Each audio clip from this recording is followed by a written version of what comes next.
This is Alan Herbert Today, powered by Include 360, and I am your host, Alan Herbert.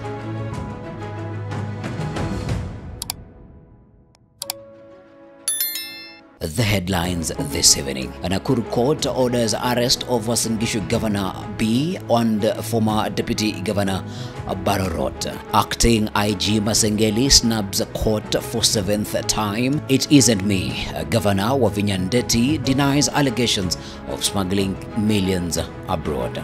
And lastly, a second Shakahola massacre suspect dies while undergoing treatment in Mombasa.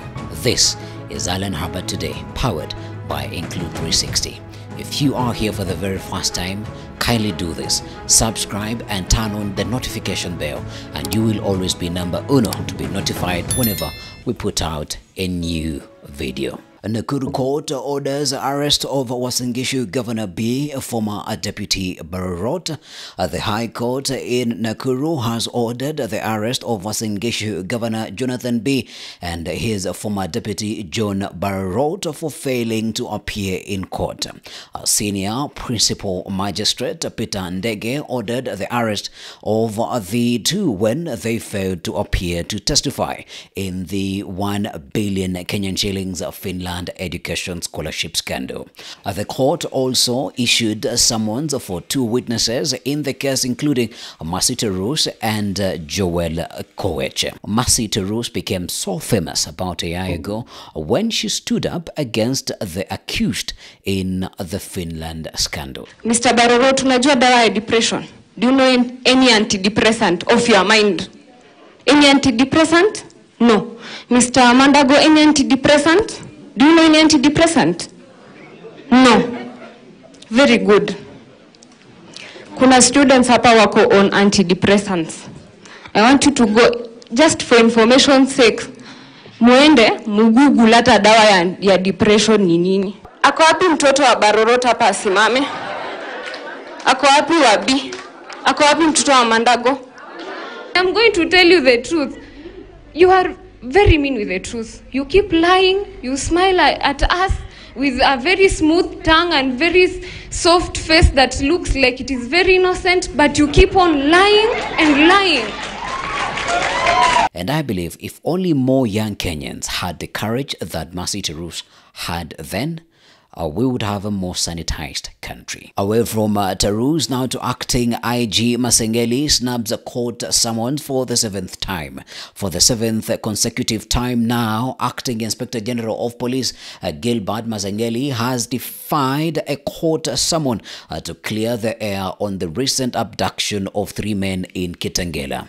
The State Council representing him told the court on Monday that the now seemingly defiant acting IG is still engaged in operational activities in Wajir and cannot avail himself for grilling.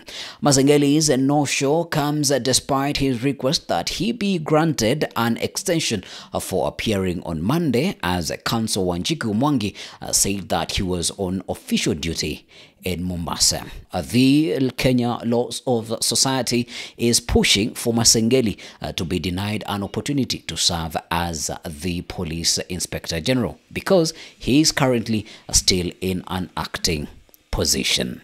Governor Wavinya denies allegations of smuggling millions being detained in the UK. Machakos Governor Wavinya has dismissed claims of being detained in the United Kingdom over claims of attempting to smuggle millions of money into the European nation from Kenya. In a rebuttal on Monday, Wavinya noted that the claims are doctored to taint her image and are being sponsored by her political enemies. It is somewhat surprising whenever a politician is called out for some wrongdoing or for any kind of wrongdoing, they will always turn to these political foes and implicate them for having a kiwaru by them.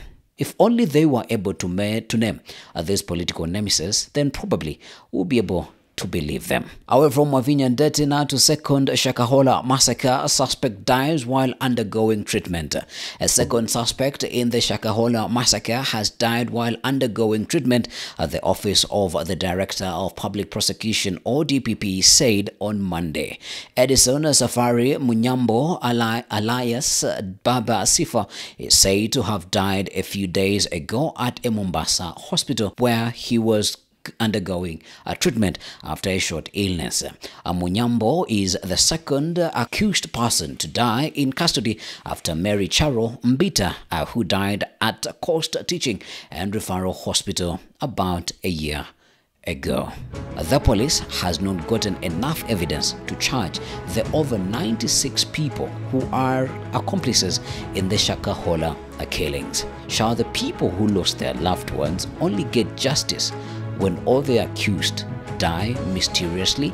That's all we've had for you today on Alan Hubbard Today. If you are here for the very first time, do this. Kindly subscribe to the channel and you will always be number uno to be notified whenever we put out a new video. This is Alan Hubbard Today, powered by Include 360, and I am your host, Alan Hubbard.